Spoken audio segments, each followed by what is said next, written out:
The purpose of this podcast is to educate and inform. It is no substitute for professional care by your doctor or your qualified healthcare professional.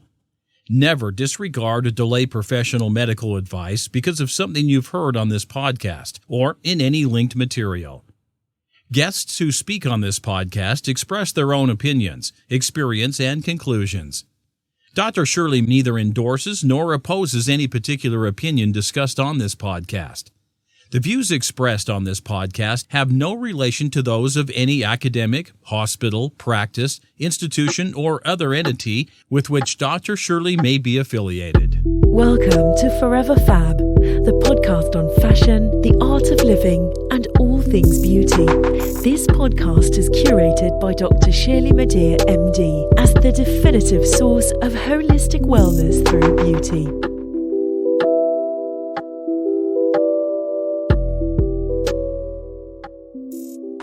Let's turn our attention to your book, The Power of Perfume, How to Choose It, Wear It, and Enjoy It. Absolutely. Available on Amazon, by the way. And Barnes & Noble as well. And Barnes & Noble. What motivated you to write this book?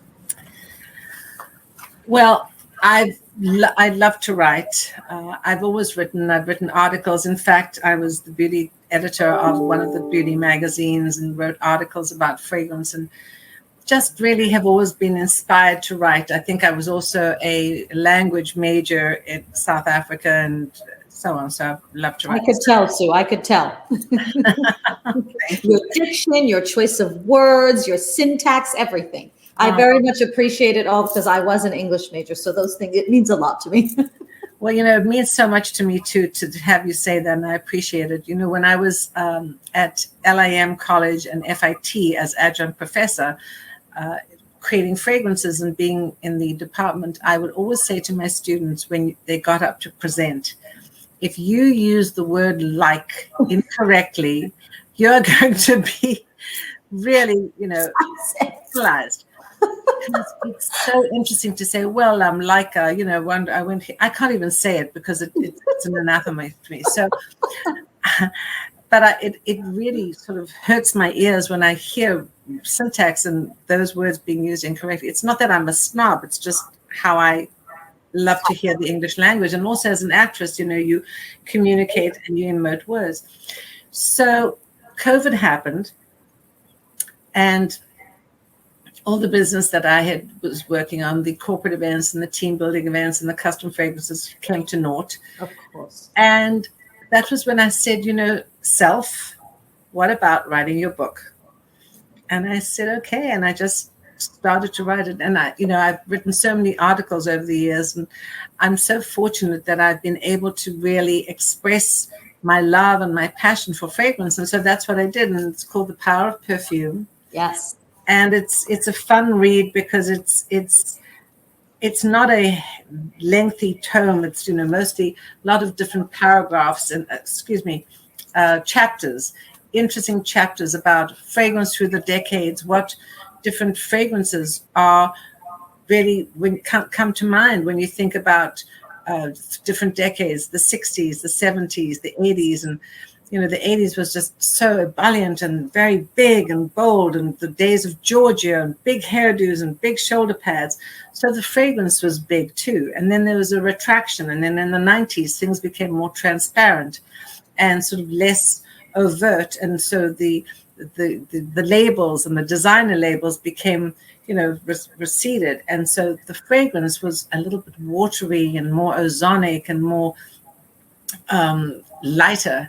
And then, so, I really talk about the history of fragrance and the different aspects and the different concentration. What's the difference between perfume, eau de parfum, eau de toilette, eau de cologne? So it's a fun, interesting read. And I've had some really wonderful feedback about it. And I'm thrilled that people like to read it and they become educated as well. Yes. Well, I learned something from it. Thank you very much. And I hope the next time I see you, you'll sign my copy. I would love to.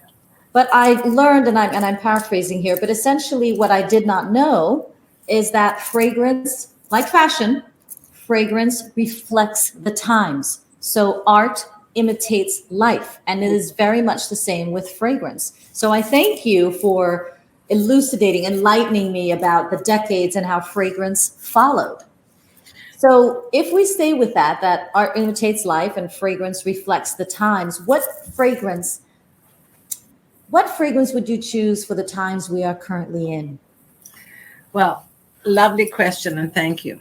So what times are we in now? So we're in a time where there is so much option. There are so many options, and there are no real delineations of, well, this is the right thing to do, and this is the right color to wear at the time of the seasons. And, in summer, you should only wear light fragrances, and in winter, you should wear deeper fragrances. I think the lines have become so blurred. And the interesting thing is that gender descriptions have also become blurred. So people, even on social media, they talk about he, she, they, or he, she, whatever. Yes, your pronouns. The pronouns, exactly. Thank you. And so people don't have to have strictly floral fragrances for women and spicy, woodsy fragrances for men. In fact, you don't even have to have perfumes only for women. So many men contact me. They say, I want to create my own perfume. And they use the word perfume. Yes. Because perfume is really just the stronger concentration of ingredients. And as you sort of dilute it, you get less concentrated. So you have perfume, eau de parfum, eau de toilette, eau de cologne. So the right fragrance to wear right now for people is something that really reflects who you are. And if you love florals, if you're a man, then go out and wear florals. If you love woodsy and spicy, it's okay. I always tell people there is no gender when it comes to ingredients. There isn't a gender-specific ingredient that says oranges are feminine and lemons are masculine or woodsy is feminine. Ingredients are ingredients. Right. So you wear what you love to wear and what makes you confident and happy and uplifted and sexy and sensual and coquettish, right, strong or empowered. You wear the fragrance that you love, and you don't have to worry about these labels that this is only the right thing for women or the right thing for men. I love that. Words to live by, indeed. Let's dig a little bit more into your book. What basic knowledge should we as consumers know about notes, for example? So shopping for perfume, right? I know that I want something. I'm a woodsy sort of amber sandalwood kind of woman. Right. What should I know about notes and how to choose my perfume? So this is interesting, and I just happen to have this because... Oh, you just happen to have that. That's fortuitous. I should have a proper thing. So, this is very interesting because what it tells you is that there are so many different ingredients. And these are basically the ingredients that reflect the olfactive family. So we start at the top with the oranges. So those are the light citrusy notes: orange, lemon, lime, tangerine, lovely light effervescent citrusy fragrances. And then you have the florals. Think about the rose, the jasmine, the ylang-ylang gardenia, and you go through the sort of olfactory family. The fruity notes, luscious, edible fruity notes. Then you have the oriental spicy notes, everything that's in your spice cabinet. You think of cumin and coriander and ginger and nutmeg and all those lovely spicy notes. Then there's something called chypre, which is all the deep, enchanted patchouli notes that are very comforting. I call it like being an enchanted garden. Yes. And then you have the woodsy. So you start from the light to the florals to the fruity, and then you come into the sort of more robust woodsy notes, the herbaceous notes, and then the animalic. So this sort of, I call it my olfactory chart, is the olfactory chart that pretty much every fragrance will fall into. And of course you can combine them. So there's nothing to say you can't have a citrus with a woodsy or a floral note, or a spicy or a herbaceous.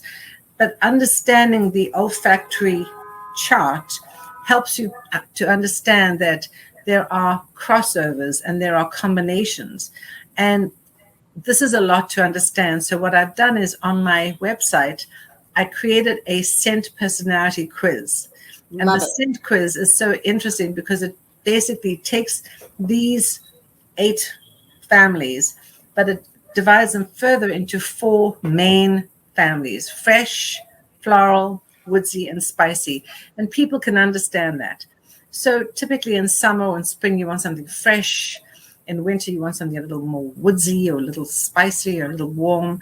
And in between, you might just be fresh and floral, or you might be spicy and woodsy, but it's easier to understand.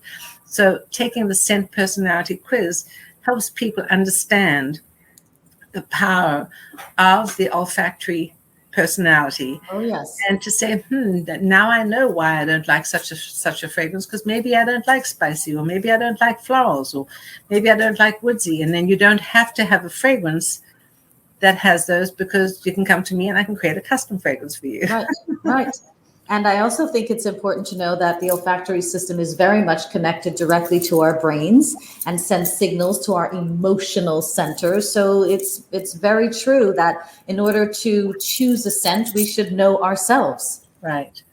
And what you just said is so true, because, from a medical standpoint, why is our sense of smell our most powerful smell, or our most powerful sense? It's because we have the olfactory. So when you smell something and when you eat something, the first thing that happens is you have the aroma and you have the taste. Before you even taste anything, you smell it. Smell it. And it goes directly through the olfactory, the nasal cavities, up into the olfactory, the limbic system. Yeah.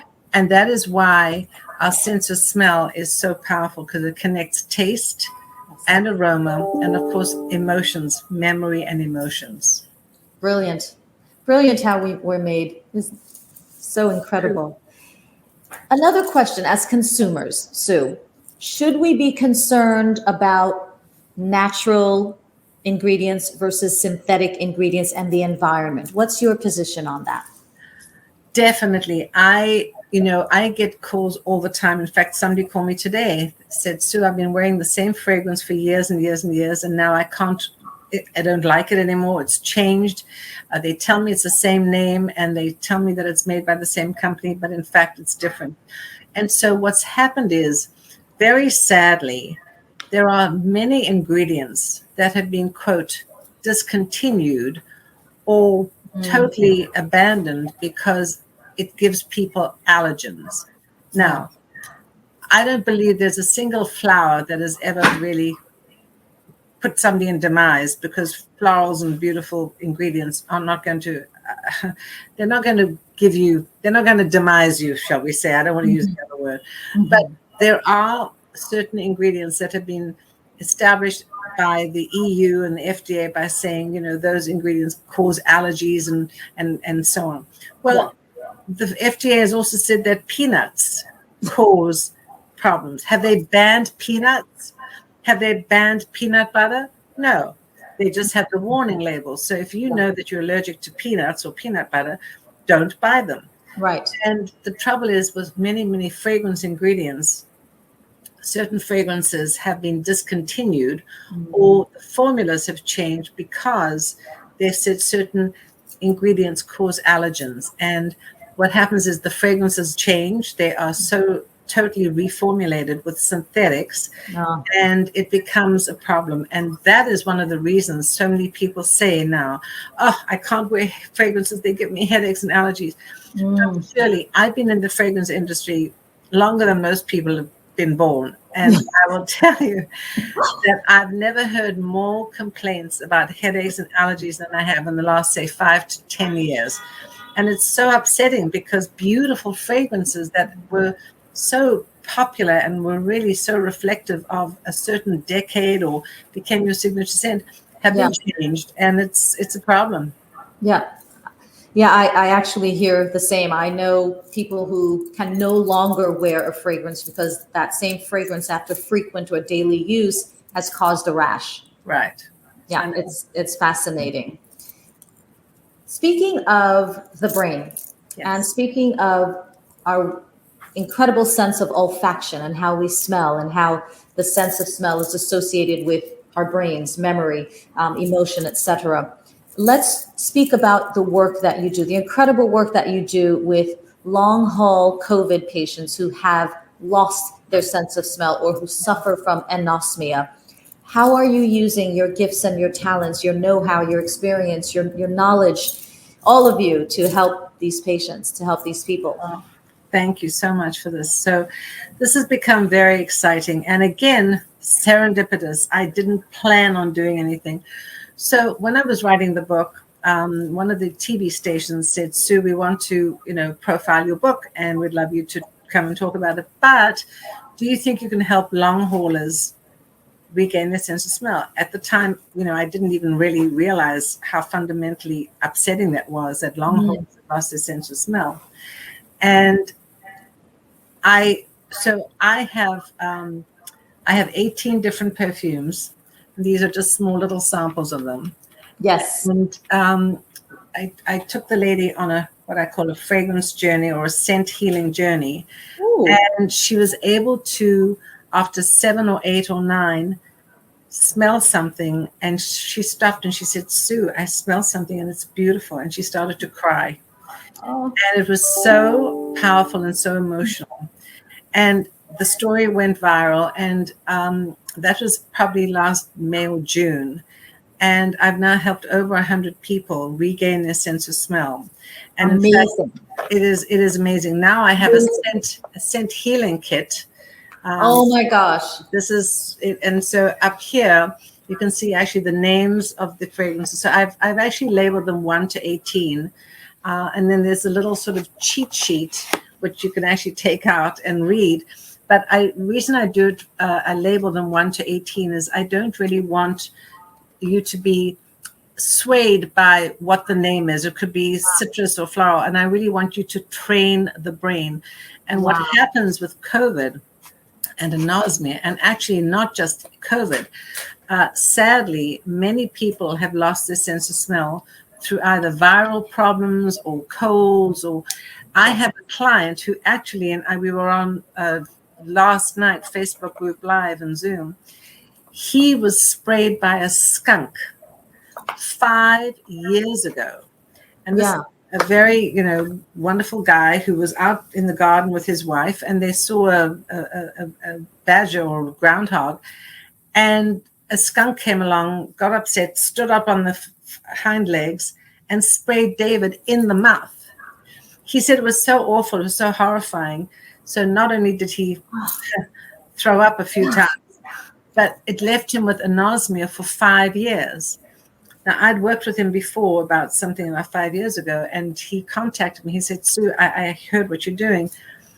He was able to identify 4 of the fragrances immediately. In fact, he smelled the fragrance in the package as it was opening.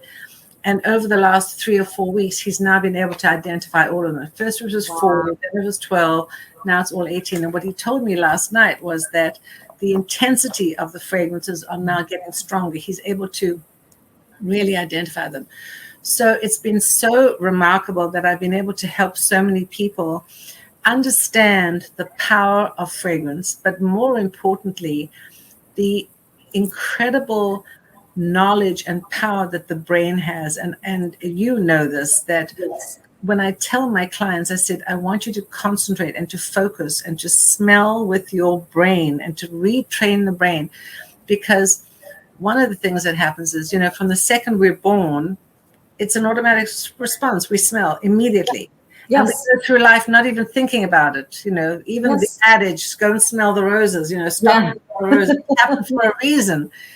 And people don't. And suddenly, honestly, the comments and the sadness and the anger and the upsetting things that people say when they can't smell, they can't socialize, they don't want to socialize because it always means revolving around food and fragrance and social occasions with their friends and family. They don't want to do that.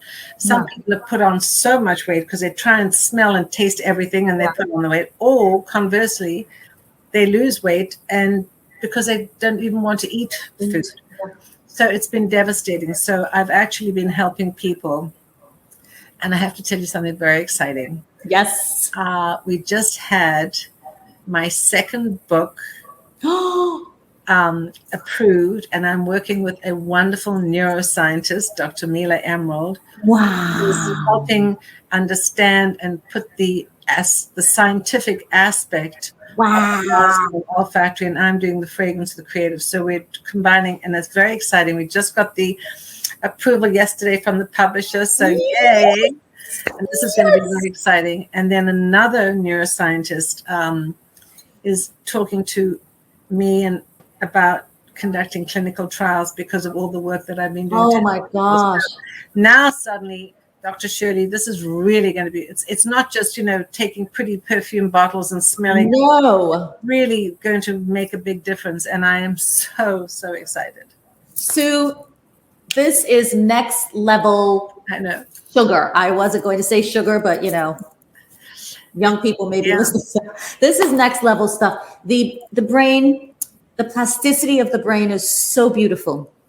But what is also beautiful is beauty is beautiful, especially in the context of what you're doing. There's so many people who may consider beauty, frivolity. Like, it's fun. It's, whatever. It's in the eye of the beholder, whatever, makeup, blah, blah. But it does remind me of one of my favorite quotes from, maybe I shouldn't be, quoting a Russian author at this time, but it is one of my favorite quotes. And it's Dostoevsky. And he said, beauty will save the world. And what you're doing with the fragrance healing kits and what you're doing with these patients is a beautiful thing. And your work will help to save the world in a way, one person at a time. So I congratulate you. I am so proud of you. Thank you. It's amazing. Absolutely amazing work.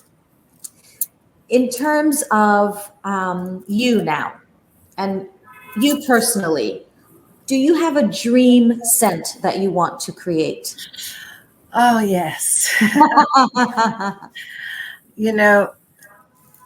I'm so fortunate because I've been in the fragrance industry for so long, and I literally, all of these little guys are my children.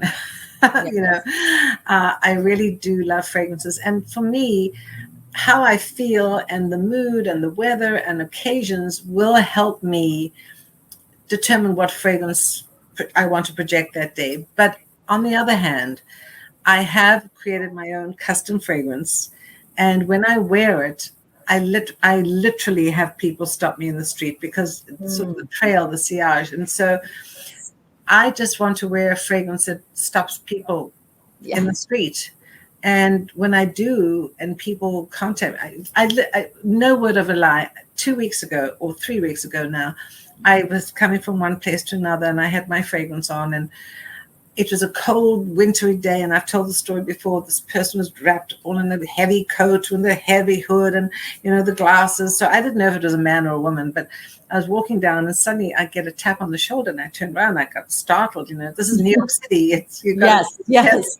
Who knows what you can get stopped for? And the person said to me, I've been following you for 2 blocks. What are you wearing? Oh. And I said, well, gosh, this is my fragrance. This is what I do.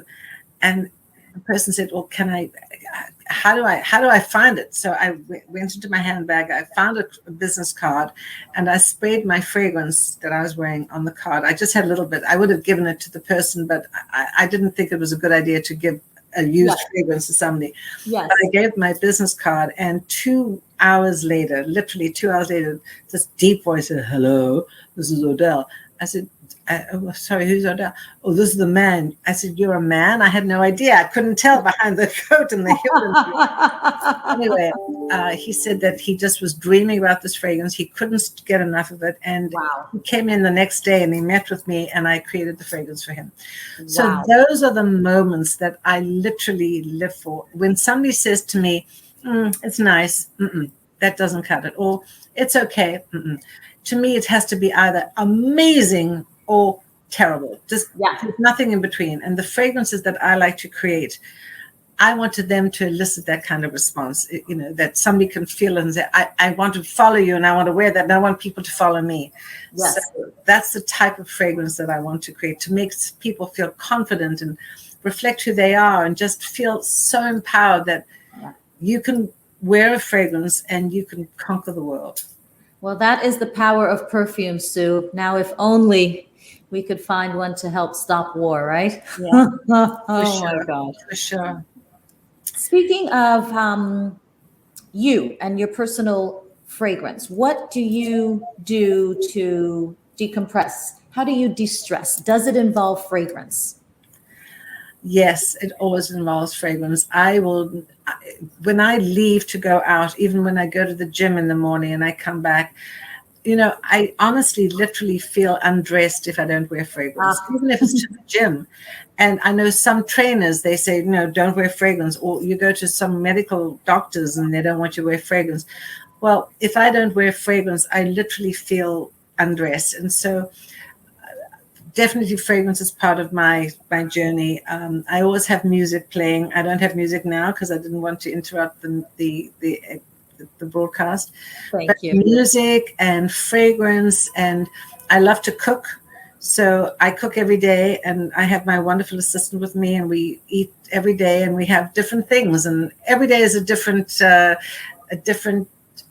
surprise. Well, what are we going to have today? And so I definitely feel that it's important to express my love of arts and the senses, and I constantly do multi-sensory events. I love to do multi-sensory events where I literally create scent experiences with food and wine and fragrance and music and touch. Yes. So if fragrance is a lifestyle for you, and it is obviously olfactory, it's tactile, it's all, you can almost say, if you stretch it a bit, it's auditory, right? Because it may elicit something in you that reminds you of a song or the birds, etc. You must then believe in the healing power of aromatherapy. What are your thoughts on that? Well, I do. I definitely think aromatherapy. So, there are certain ingredients that definitely will give you the feeling of relaxation or stimulation. A mint or peppermint at the temples will make you feel alert. Citrus notes will make you feel more active. And in fact, studies have been shown, even in the Japanese factories, where they pump fragrance into the air to give them a feeling of action and activity. So they will pump citrus notes into the factory to stimulate productivity. Yeah. Now, that's also one of the things about whether it's aromatherapy or whether it's actually ambient scenting. Many of the top hotels, spas, casinos, resorts around the world are subliminally contacting and helping people to either stay in a place longer because they feel comfortable, or to really, relax in spas and casinos, or to stay in casinos longer and gamble more. And the whole idea of aromatherapy or scent therapy or ambient scenting is it's become another form of branding. Yes. And many, many properties are incorporating scent branding by reflecting the hospitality or the property's different aspects and attributes through fragrance. So, when I go into a place, where I go into a hotel or a store and I don't smell fragrance, to me there's a disconnect. I'm thinking, they spend so much money on the architecture and the colors and the branding and the ambiance, but where's the fragrance? Yeah. I am so happy that you said that, because in my office, I have multiple essential oil fragrance diffusers. And initially I thought, maybe people would be put off by the smells. But I assure you, when I walk into my office and I just get a slight hint of something, it's relaxing. Yeah. But I don't do that in the operating room. And I wonder, this was going to be a space for me to explore. That's very interesting. Thank you for saying that. Well, what could help? So MRIs, I used to get the heebie-jeebies, and my father would go into those MRIs, and he really hated them. So, they also pump music through the headphones. Yes. Other thing is that you can do for MRIs is really do something very, very subtle. Now, what would be a subtle fragrance that would make people calm and not so jittery? So you don't want anything too overt, too polarizing. And so sometimes florals can be polarizing. Sometimes Yes. woody notes can be polarizing. So you have to Yes. really think about it. And literally, I will tell you honestly that in all my years of doing fragrance, there are certain characteristics that different cultures love fragrance. So for instance, in America, 99% of people will say, oh, I want to be fresh and clean. Yeah. So what does fresh and clean mean? It means light, citrusy fragrances. Yeah. In the Middle East, everybody loves oud and spice, so they're heavier. Love oud, yes. And then in Europe, it's usually florals. In South America, it's usually the spices. So interestingly enough, understanding a culture and their fragrance preferences can really help determine how to soothe and heal people in those sort of medical situations, MRIs, where people are so nervous anyway. So something very calming and relaxing that is not going to be polarizing would help just put people at ease. Very, very interesting. I'm going to give that some more thought. Thank you. And this brings us to the last question. I cannot believe our time is over. I'm learning so much from you. This is fantastic. Thank you for all your wonderful questions and for doing your homework and asking me all these questions. Thank you. I'm glad that I was able to honor you that way because it is important to me to do so. But the last question, the fabulous Sue, is the Fab Five. And I'm asking you what your thoughts are. What are your top 5 recommendations for living a beautiful and fabulous life? Wow. Well, of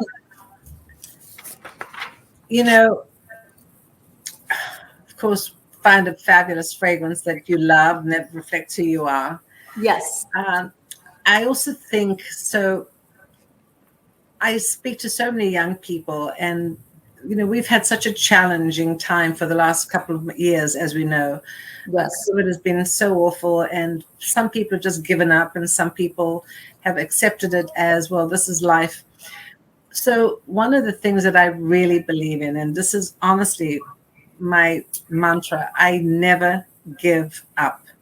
And I say to people, if you really believe in something, if you're passionate about it, and even if you've been in a compromising situation, don't just forget about it. Go after it. Fulfill your dreams. So never give up. Find something that you love to do. I also tell my students that so many young people go into the medical path, or they go into a path that their parents have suggested that they follow, and that just doesn't resonate with them, and they're miserable.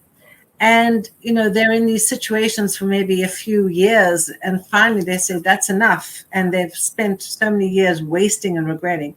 Never give up and be passionate about what you love to do, because your passion will take you to levels of success that you hadn't ever dreamed of. And rather than follow the traditional route of medical, doctor, lawyer, whatever, and I don't mean that disparagingly, you're a wonderful doctor, but some people don't really realize who they are, Yes. And then, of course, friendship and love and family is so important. I'm so lucky. My brother was faced with a very terrible situation last year. He had an autoimmune disorder called Guillain-Barré. Oh, yes. I'm sorry. It was just awful. And I was so upset, and I went out to see, he lives in California. And so it was the time of COVID, and I really couldn't visit him. And then I had to quarantine. And then I was in the hotel waiting for him for me to be quarantined. And just having those wonderful relationships and that trust and that knowledge that you have somebody who loves you and you love somebody, and they're important. So, family and friends are so important, and to honor them, because we all know what's happening lately with people passing away, and it's dreadful. So take the time to tell people you love them and you honor them, and hopefully they love you and honor you back. Indeed. I have 4. Do you have a 5th? Find a fab fragrance, never give up, find what you love and do it passionately, honor friendship and family with love. And what was your 5th? I have to think about that. You may take your time and think about it. My 5th one is, perfect. Be the best version of who you can be. Yes. Be authentic. And I will tell you honestly that I actually trademarked that word because I believe it's so important to be authentic and Oh, here's a really important one. Yes. Be authentic and never allow your success or your title to define you. Because Ooh. we all know that success comes and goes, titles can come and go, but at the end of the day, you are who you are. And there are many people in our lives that we know who've risen to the level of their incompetence, the Peter principle, and they rise, and suddenly they're at the pinnacle of their career and they do something stupid, and in a second it's gone. So be authentic. I'm going to count that as a bonus number 6, the Fab 6. Oh my goodness, Sue, this has been incredible. Thank you so much for your wisdom, your light, and certainly just as your fragrance lingers behind that someone could follow, I too am being left with your words of wisdom and your inspiration. Thank you so very much. Oh my goodness. Thank you for this wonderful honor. It is so wonderful to see you again. I'm so honored. And for people who didn't know, we met years ago, and it's just so great to spend this time, really quality time together. And I really appreciate that and wish you so much love and success. And thank you for this wonderful opportunity. Thank you so much for your time, Sue. I look forward to that second book, and I hope you'll come back to talk about that. Yes, and I would love to see you in real life. Absolutely. For sure. I'm sure we'll see each other. I'm getting that book signed, remember? Okay, terrific. Yes, absolutely. Thank you, Dr. Shirley. It was wonderful to see you. God bless you. Ciao, ciao, ciao. God bless. Take care. Thank you. Bye. Bye-bye. This brings us to the closure of this week's episode of the Forever Fab podcast with my fabulous guest, Sue Phillips. Bye. Thank you so much. Bye-bye. Thank you. Bye-bye. If you felt inspired by Sue's story, visit her socials at Instagram, which is at Scientifically Sue. You may also check her out on Facebook at Sue. Let me do that over, Jana, because I don't know what her Facebook is. Scenterprises? Oh, okay. Scenterprises Ltd. All right. I'm redoing the call to action. Sorry. If you felt inspired by Sue's story, visit her socials. Her Instagram handle is Scentfully Sue. On Facebook, go to facebook.com/Scenterprises Ltd. Her website is SuePhillips.com. And you may also purchase her book, The Power of Perfume, How to Choose It, Wear It, and Enjoy It, either on Amazon.com or BarnesandNoble.com. As always, if you like this episode of the Forever Fab podcast, please share it and subscribe to the feed. Listen to past episodes or check out who's coming up next on foreverfabpodcast.com. And if you enjoy listening to the Forever Fab podcast and want more, get more audio and visuals with a membership through Patreon. Choose the gold, platinum, or diamond tier for premium added content, special co-hosts, lifestyle videos featuring moi, branded merchandise, and private access to my clubhouse by visiting patreon.com/foreverfab. If you're a founder or represent a beauty brand and you want to be featured on an episode of the Forever Fab podcast segment of 15 minutes of fab, send me some stuff. Visit foreverfabpodcast.com and please fill out the contact form. For general holistic beauty tips or to set up an appointment with me to discuss your personalized options for leveling up your beauty, go to elementsandgraces.com, sign up for my newsletter, or give my office a call. And for an online e-consultation on time, anytime, on your time, visit clicklift.com for your wellness, plastic surgery, and beauty questions on the go, wherever you may be. That's click-lift.com. And now it's time for an elevated house call. Jet Set Beauty RX offers beauty on-call services near your home or other domicile, delivering beauty in the privacy of a medically equipped state-of-the-art mobile aesthetics unit. Reserve your next appointment at jetsetbeautyrx.com.